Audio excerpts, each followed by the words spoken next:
এখন চলছে ফাল্গুন মাস, আর এই ফাল্গুন মাসের প্রধান উৎসব হলো দোল উৎসব বা হোলি।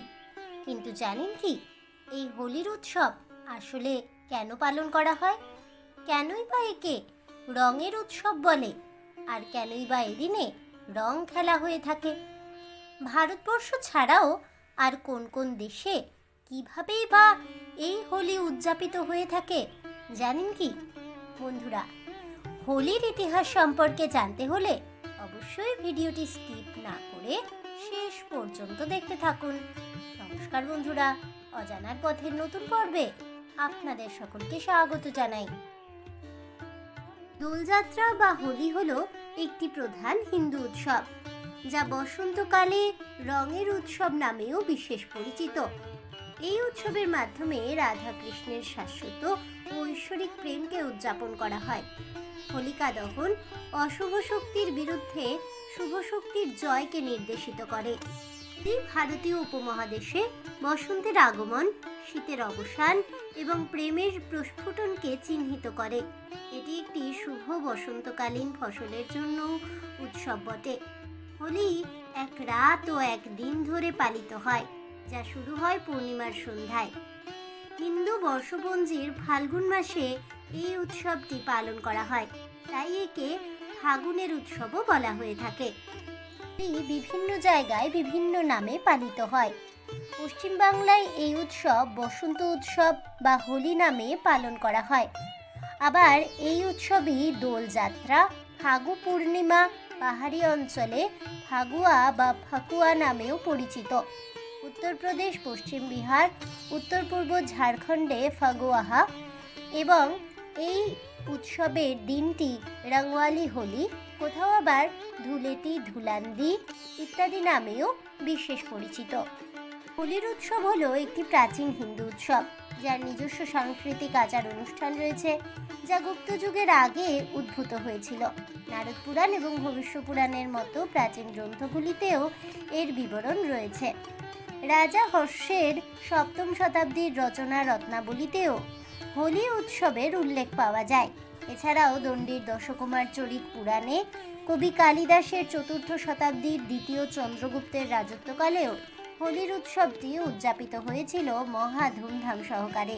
ভারতের ব্রজ অঞ্চলে যেখানে শ্রীকৃষ্ণ ছোট থেকে বড় হয়েছিলেন, সেখানে রাধা ও কৃষ্ণের স্বর্গীয় ভালোবাসার স্মৃতি হিসেবে এই দিনটি রাঙা পঞ্চমী হিসেবে উদযাপন করা হয়।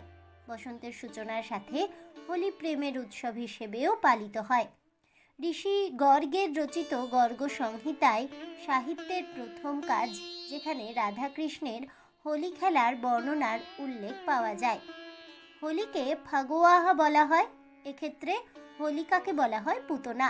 শ্রীকৃষ্ণের মামা রাজা কংস তার শিশু ভাগ্নে কৃষ্ণকে নিজের জীবনের জন্য সংকট বলেই মনে করতেন। কংস রাক্ষসী পুতনাকে নারীর বেশে কৃষ্ণকে হত্যা করতে পাঠায়, যেখানে পুতনা রাক্ষসী কৃষ্ণকে স্তন্যপান করাতে গিয়ে বিষ প্রয়োগ করে কৃষ্ণকে হত্যা করবে বলে পরিকল্পনা করে। কিন্তু শিশু কৃষ্ণ কেবলমাত্র পুতনার বিষাক্ত দুধই পান করেনি, সেই সাথে পুতনার রক্তও পান করে ফেলে। এর ফলে পুতনা একজন রাক্ষসীতে পরিণত হয় এবং পুতনা পালিয়ে যায় ও আগুনে জ্বলে ওঠে। শ্রীকৃষ্ণের গায়ের রং বিষের কারণে তখন ঘন নীল বর্ণে পরিণত হয়। ফাগুয়া উদযাপনের আগের রাতে পুতনার দহন হয়ে থাকে বিভিন্ন জায়গায়। হিন্দু পুরাণ অনুসারে শ্রীকৃষ্ণ তার যৌবনে হতাশ হয়ে ভাবে, উজ্জ্বল বর্ণের রাধা ও অন্যান্য গোপিনীরা তার শ্যাম বর্ণের কারণে তাকে পছন্দ করবে কিনা। এতে শ্রীকৃষ্ণের মা কৃষ্ণের হতাশায় ক্লান্ত হয়ে তাকে বলেন, রাধার কাছে গিয়ে সে রাধার মুখমণ্ডলকে যে কোনো রং দিয়ে রাঙিয়ে দিতে পারে। কৃষ্ণ তখন তাই করে এবং এরপর রাধা ও কৃষ্ণ জুড়ি হয়ে যায়। রাধা ও কৃষ্ণের এই রং নিয়ে খেলায় হোলি উৎসব বা দোলযাত্রা হিসেবে পালিত হয়। ভাগবত পুরাণের সপ্তম অধ্যায় অনুসারে অসুর রাজা হিরণ্যকশিপু অমর হতে চেয়েছিলেন। এজন্য ব্রহ্মার নিকট হতেই অমরত্বের বরপ্রাপ্তির জন্য তিনি কঠোর ধ্যানে নিমগ্ন হন। কিন্তু দেবতারা খুব কমই অমরত্ব প্রদান করেন। হিরণ্যকশিপু এমন বর চাইলেন যাতে তার মনে হয় যেন পরোক্ষভাবেই তিনি অমরত্ব লাভ করেছেন। তিনি যে বর লাভ করেন তাতে তিনি 5টি বিশেষ ক্ষমতার অধিকারী হন। এগুলো হচ্ছে: তাকে মানুষ হত্যা করতে পারবে না, কোনো প্রাণী হত্যা করতে পারবে না, তাকে ঘরেও হত্যা করা যাবে না, আবার বাইরেও হত্যা করা যাবে না, তাকে দিনেও হত্যা করা যাবে না, আবার রাতেও হত্যা করা যাবে না, তাকে অস্ত্রের মাধ্যমে হত্যা করা যাবে না, আবার কোনো শস্ত্রের মাধ্যমেও তাকে হত্যা করা যাবে না, তাকে স্থল, জল, বায়ু কোথাও হত্যা করা যাবে না। এই বরটি লাভ করে হিরণ্যকশিপু অহংকারী ও উদ্ধত হয়ে ওঠেন। তিনি সিদ্ধান্ত নেন যে কেবল তাকেই দেবতা হিসেবে পুজো করা হবে। কেউ তার আদেশ পালন না করলে তাকে কঠোর শাস্তি দেবেন এবং হত্যা করবেন তিনি অচিরেই। তার পুত্র প্রহ্লাদ তার সাথে সম্মত হননি। তিনি একজন বিষ্ণু ভক্ত ছিলেন। তার পিতাকে দেবতা হিসেবে পুজো করতে তাই তিনি অস্বীকার করে বসেন। প্রহ্লাদ শ্রী বিষ্ণুকেই পুজো করা চালিয়ে যান। এতে হিরণ্যকশিপু খুব রেগে যান এবং প্রহ্লাদকে হত্যা করার বিভিন্নভাবে চেষ্টা করেন। এগুলোর মধ্যে একবার হিরণ্যকশিপু তার বোন হোলিকার কাছে সাহায্য চান। হোলিকার একটি বিশেষ পোশাক ছিল যা তাকে আগুনে পুড়ে যাওয়ার হাত থেকে রক্ষা করতে পারত। হিরণ্যকশিপুকে তিনি তার কোলে বসতে বলেন, আর হিরণ্যকশিপু তার কোলে বসলে তিনি প্রহ্লাদের উপর আগুন জ্বালিয়ে দেন। এতে প্রহ্লাদ আগুনে পুড়ে মারা যাবে, কিন্তু হোলিকার কাছে থাকা বিশেষ বস্ত্রের কারণে তার কোনো ক্ষতি হবে না।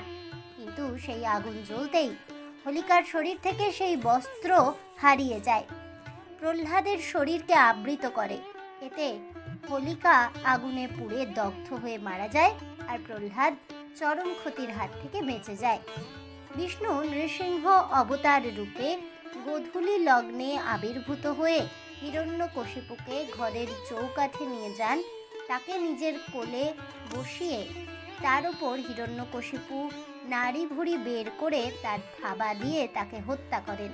এভাবেই হিরণ্যকশিপুর লাভ করা বর তাকে কোনোভাবেই বাঁচাতে পারেনি। প্রহ্লাদ ও মানবজাতি বাধ্যবাধকতা ও ভয় থেকে মুক্তি পায়। নৃসিংহদেবের দ্বারা হিরণ্যকশিপুর বধের এই কাহিনী অশুভ শক্তির বিরুদ্ধে শুভ শক্তির জয়কে নির্দেশ করে। হোলিকা দহন বা ন্যাড়া পোড়া উৎসব এই ঘটনাটিকেই নির্দেশ করে। হোলিকার এই অগ্নিদগ্ধ হওয়ার কাহিনী দোলের আগের দিনে অনুষ্ঠিত হোলিকা দহন বা চাঁচর উৎসবের সাথে যুক্ত। স্কন্দ পুরাণ অনুসারে ফাল্গুন মাহাত্ম্য গ্রন্থাংশে হোলিকা ও প্রহ্লাদের উপাখ্যানটি বর্ণিত হয়েছে। আবার অন্যান্য হিন্দু ঐতিহ্য যেমন শৈব ধর্ম এবং শাক্ত ধর্মের মধ্যে হোলির কিংবদন্তির তাৎপর্য যোগ এবং গভীর ধ্যানের সাথে ভগবান শিবের সাথেও যুক্ত। পার্বতী শিবকে যোগ ও ধ্যান থেকে বাস্তব জগতে ফিরিয়ে আনার জন্য বসন্ত পঞ্চমীর দিনে প্রেমের দেবতা কামদেবের সাহায্য চান। কামদেব এবং তার স্ত্রী রতি পার্বতীকে সাহায্য করার জন্য এগিয়ে এসেছিলেন। পার্বতী শিবকে যাতে তার স্বামী রূপে অর্জন করতে সক্ষম হন, সে কারণেই তারা পার্বতীকে সাহায্য করেন। শিব যোগাসনে গভীর ধ্যানে নিমগ্ন ছিলেন। কামদেব ও রতি ভগবান শিবের ধ্যান ভঙ্গ করে পার্বতীর সাথে বিবাহ বন্ধনে আবদ্ধ করানোর জন্য তার দিকে কামবাণ ছোড়ে, কিন্তু ভগবান শিবের ধ্যানে বিঘ্ন ঘটানোর কারণে শিব তার তৃতীয় নয়ন খুলে দেন এবং সেই চক্ষুর তেজোদীপ্ত চাহনিতে কামদেব তৎক্ষণাৎ দগ্ধ হয়ে ছাইয়ে পরিণত হয়। এই ঘটনায় কামদেবের স্ত্রী রতি বিমর্ষ হয়ে পড়েন। তাদের তীর কাজ করেনি, বরং শিবকে বিদ্ধ করার আগেই এটি ধ্বংস হয়ে যায়। পরবর্তীকালে শিব ও পার্বতীর বিবাহ হয়। এই বিবাহের সময় রতি ভগবান শিবের কাছে প্রার্থনা করেন যাতে কামদেবকে তার কাছে আবারও ফিরিয়ে দেওয়া হয়। শিব সম্মত হন এবং কামদেবকে সত্যিকারের আবেগের একটি অবাস্তব সত্তা হিসেবে তাকে ফিরিয়ে দেন। প্রেমের দেবতার এই ফিরে আসা বসন্ত পঞ্চমী উৎসবের 40 দিন পরে হোলি হিসেবে পালিত হয়। এই কামদেবের কিংবদন্তি ও হোলি উৎসবের তাৎপর্যের বিভিন্ন প্রকরণ আছে। বিশেষ করে দক্ষিণ ভারতে এই কিংবদন্তির বিভিন্ন রূপ দেখা যায়। হোলি বসন্তের সূচনাকে চিহ্নিত করে। ব্রজ অঞ্চলে হোলির বিশেষ তাৎপর্য রয়েছে, যার মধ্যে রয়েছে ঐতিহ্যগতভাবে রাধা কৃষ্ণের সাথে যুক্ত স্থানগুলি। মথুরা, বৃন্দাবন, নন্দগাঁও, বর্ষানা এবং গোকুল, যা হোলির মরশুমে পর্যটন কেন্দ্র হয়ে ওঠে। নবদ্বীপে দোল দীর্ঘতম উৎসবের আকার নেয়।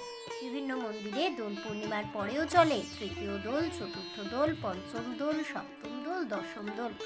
পূর্ণিমার পর থেকে যে মন্দির যে তিথিতে দোল উদযাপন করে সেই তিথি অনুসারে তৃতীয়, পঞ্চম, দশম ইত্যাদি নামকরণ করা হয়। নদিয়ার শান্তিপুরে পূর্ণিমার দোল ছাড়াও উদযাপিত হয় প্রতিপদ, পঞ্চম দোল, সপ্তম দোল। রামনবমীতেও শান্তিপুরে দোল উৎসব পালন হয়। শান্তিপুরের প্রাচীন মন্দিরগুলির মধ্যে অন্যতম হল শ্যামচাঁদ মন্দির এবং গোকুলচাঁদ মন্দিরের দোল। শান্তিপুরের প্রাচীন মন্দিরের দোলের মধ্যে অন্যতম শ্যামচাঁদ ও গোকুলচাঁদের মন্দিরের দোলটি হয় পূর্ণিমার পরের দিন প্রতিপদে।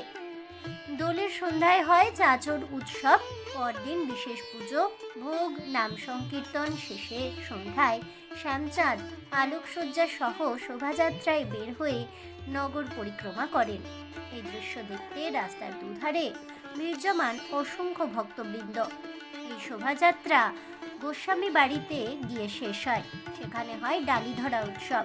সমস্ত বারোয়ারি পুজো এখানে গিয়ে ডালি নিবেদন করেন। ডালিতে থাকে 5 রকমের ফল, পুঁতে, মিষ্টান্ন ইত্যাদি। শুধুই তাই নয়, এদিন সমস্ত বারোয়ারি পুজোর বিগ্রহগুলিকে শোভাযাত্রা সহকারে গোস্বামী বাড়ির সামনে নিয়ে আসা হয়। এটা একটা প্রচলিত রীতি। গোকুলচাঁদের দোল হয় পূর্ণিমায়। উঁচু দোলমঞ্চে গোকুলচাঁদের দারু বিগ্রহ স্থাপন করে বিশেষ পূজার্চনা করা হয়। এদিন দোলমঞ্চে গিয়ে দেবতাকে আবির দেওয়ার সুযোগ পেয়ে থাকেন ভক্তেরা। শান্তিপুরের প্রাচীন বিগ্রহ বাড়িগুলির মধ্যে অন্যতম বড় হলো গোস্বামী বাড়ির দোল। এখানে পূর্ণিমায় হয় রাধারমণ ও শ্রীমতীর দোল। এর 5 দিন পরে পঞ্চম দোলে বড় গোস্বামী বাড়িতে মদনমোহন শ্রীমতী দোল হয় একই নিয়মে। পঞ্চম দোলে গোপালপুর অঞ্চলে সাহাবাড়িতে রাধাকান্ত জিউর দোল। নতুন পাড়ায় সাহিত্যিক দামোদর মুখোপাধ্যায়ের বাড়ির জ্যাঠা গোপীনাথের পঞ্চম দোল উৎসাহ উদ্দীপনার সাথে পালিত হয়। সপ্তম দোল শ্রী অদ্বৈতাচার্যের দোল নামেও পরিচিত। বড় গোস্বামী বাড়িতে শ্রী অদ্বৈতাচার্যের বিশেষ পুজো অর্চনা হয় এই উপলক্ষে। ভক্তের ঢল নামে বাবলায়। এই উপলক্ষেই হয় সীতানাথের দোল। কল্যাণীর ঘোষপাড়ার সতী মায়ের মেলাতেও নামে জনস্রোত। এই মেলাটি মূলত কর্তাভজা সম্প্রদায়ের। একটি কাহিনী অনুসারে আউলে চাঁদ বা আউলচন্দ্র রামশরণ পাল সহ 21 জনকে দীক্ষা দেন। এই রামশরণের স্ত্রীর সরস্বতী দেবী সতীমা। প্রচলিত বিশ্বাস অনুযায়ী আউলচাঁদই নবদ্বীপের শ্রী চৈতন্য মহাপ্রভু। বিষ্ণুপ্রিয়ার অভিশাপে তাকে আবারও জন্মগ্রহণ করতে হয়েছিল। ইনি হলেন কর্তাভজাতের কর্তা। সতীমার গর্ভে জন্ম নেন দুলাল চাঁদ। একসময় লোকবিশ্বাস অনুযায়ী এই দুলাল চাঁদই হয়ে ওঠেন নবদ্বীপের নিমাই চাঁদের অবতার। এই উপলক্ষে ভক্তরা ডালিমতলায় মানত করেন, হিমসাগরের জলে স্নান করে পুণ্যার্জন করেন। সতীমায়ের সমাধিতে সিঁদুর আর নোয়া দেন। মনস্কামনা পূর্ণ হলে দণ্ডি কেটে কিংবা ভাবের গান গেয়ে জানিয়ে যান কৃতজ্ঞতা। ডালিমতলার চারপাশে অসংখ্য ডালার দোকান বসে। পুজোর উপকরণ বলতে মাটির সরাই, খই, বাতাসা কিংবা মঠ, এই হলো পুজোর ডালি। পুজো দিয়ে ভক্তরা এই মহার্ঘ প্রসাদটুকু নিয়েই ঘরে ফিরে যান। আজ এ পর্যন্তই। তাহলে বন্ধুরা, হোলির ইতিহাস সম্পর্কে জানতে পেরে আপনাদের কেমন লাগলো অবশ্যই আমাকে কমেন্টে জানাবেন। ভিডিওটি ভালো লেগে থাকলে লাইক, শেয়ার করতে ভুলবেন না। আমার চ্যানেলের নতুন বন্ধু হয়ে থাকলে চ্যানেলটিকে সাবস্ক্রাইব করে দেবেন। পাশে থাকা বেল বাটনটি প্রেস করে রাখবেন নতুন ভিডিওর নোটিফিকেশন পাওয়ার জন্য। ফিরে আসছি পরবর্তী ভিডিও নিয়ে। ততক্ষণ সবাই ভালো থাকুন, সুস্থ থাকুন আর অবশ্যই সঙ্গে থাকুন আর দেখতে থাকুন অজানার পথে।